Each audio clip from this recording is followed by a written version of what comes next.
Hi guys! Good morning! It's me, Rosh again. So today, magluluto tayo ng Arabic food. Yung very simple Arabic food. So yun yung request ni Habi. Now, so nagluluto na ako dito ngayon ng tomato sauce. Kamatis lang yan lahat guys na may onion, white onions, and chili. Yung maanghang na na siling labuyo sa atin sa Pinas yan. Tapos asin at saka paminta. Yun lang. Tapos hanggang mag-simmer lang siya, okay na to. Susunod nating lutuin is patatas. Yan.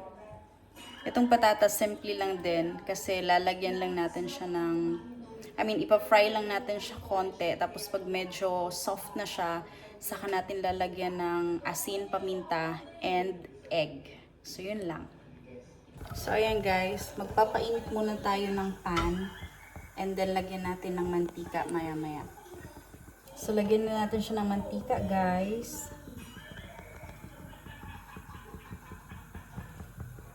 Olive oil pala itong ginamit ko.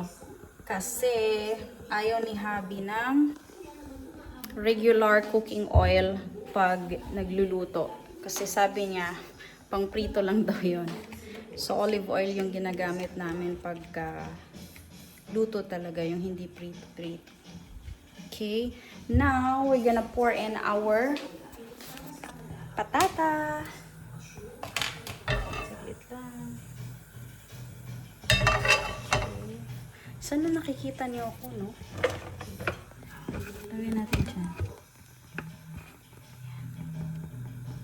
Ayan. Ayan. Pour natin tong patatas. Saglit lang, drain muna natin pala. So, pour na natin yung patatas.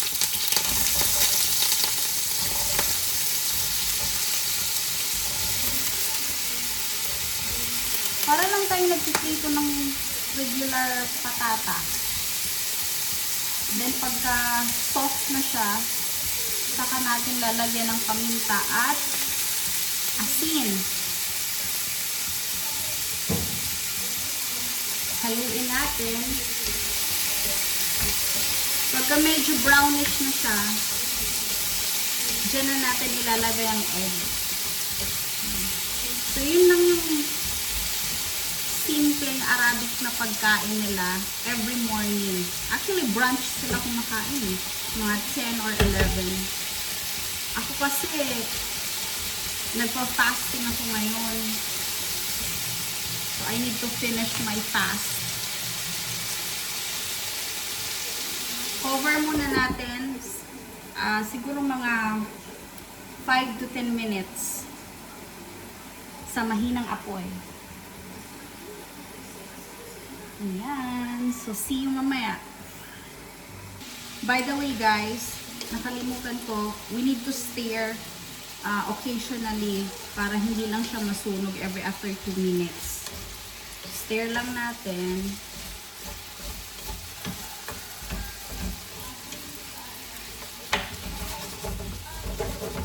Ayan. Then, takpan ulit. So, ganun lang. By the way guys, nakapag-chop na pala tayo dito ng cucumbers and sweet, ano to siya? Sweet bell peppers, yung capsicum. Tapos meron tayong ditong lemon para mamaya sa patata nila. Kasi minsan nilalagyan nila ng lemon, pampalasa daw yun. And of course, hindi mawawala ang kanilang kubos. Yung laki-laki oh. So, yan. Yan lang yung kakainin nila. And siguro magre-reheat lang tayo ng kaunting meat para naman at least may protein kahit papano. So, yun. Antayin lang muna nating maluto ito. Okay, see you guys! So, this time guys, medyo malambot na yung patatas. Lagyan na natin ng kaunting asin.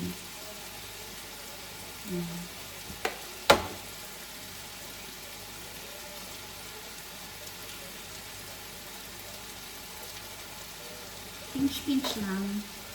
And then, ground pepper.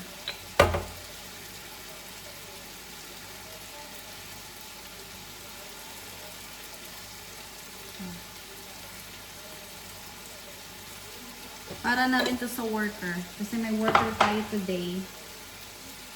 So,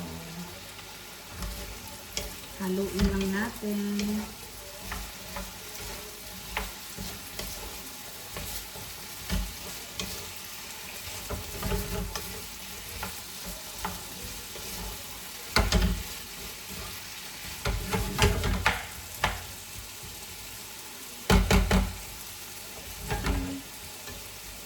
Tapos takpan natin ulit.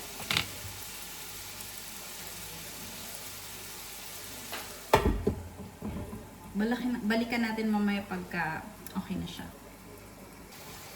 Ayan, malambot na siya guys. Siguro okay na to. Lagyan na natin ng egg. Naglagay pala ako ng very very light lang na tubig. Para hindi lang siya masunog sa ilalim. Maglagay lang tayo ng isang egg. Okay na yun. Kasi hahaluin lang naman yan. Ayan.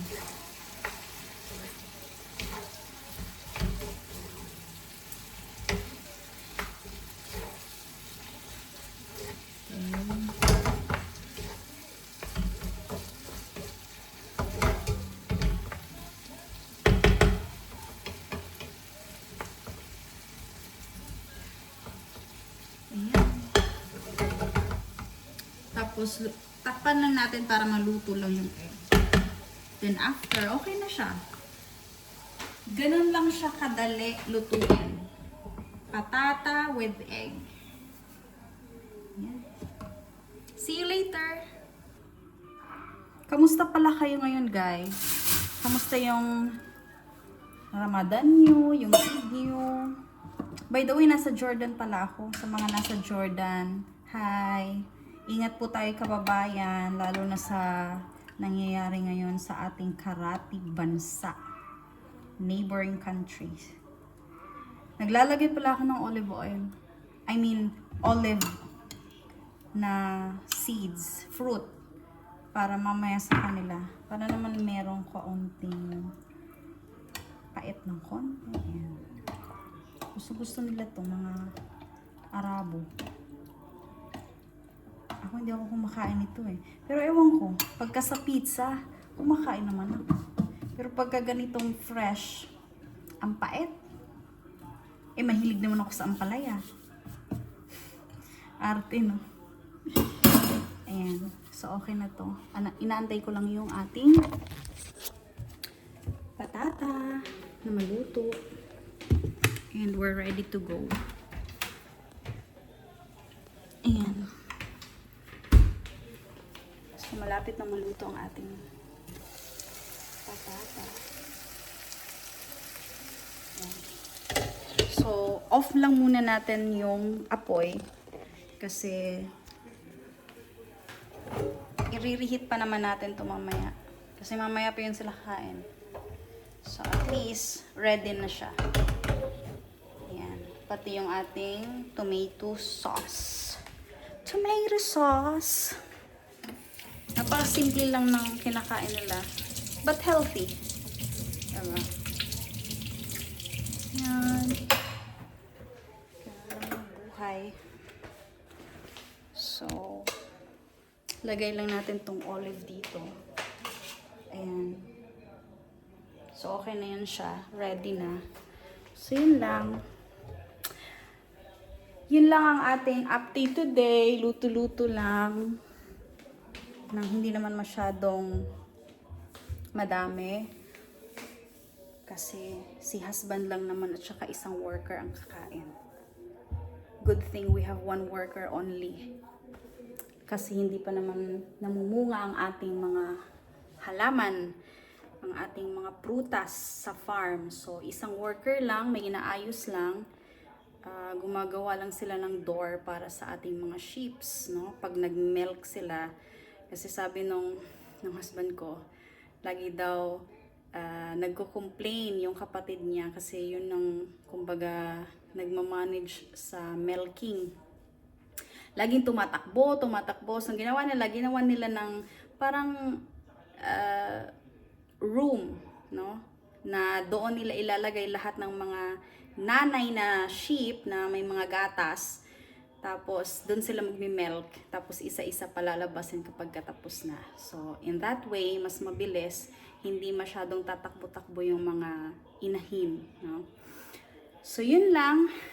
So, isang worker lang. So, dalawa lang silang kakain. Kaya, hindi tayo nagluto ng masyadong malaki or marami. So, yun lang guys. I hope you guys stay safe. And just pray always. Sana matapos na tong gera na to, no? Dito sa amin, malapit kami sa border ng Israel. Kaya, daanan talaga dito sa, ano to dito? South? I think north. North. Diyan yung Iran. Tapos dito naman yung Israel. So pagka nag-send sila ng missiles, nakikita talaga namin. And yung bahay, nag-shake.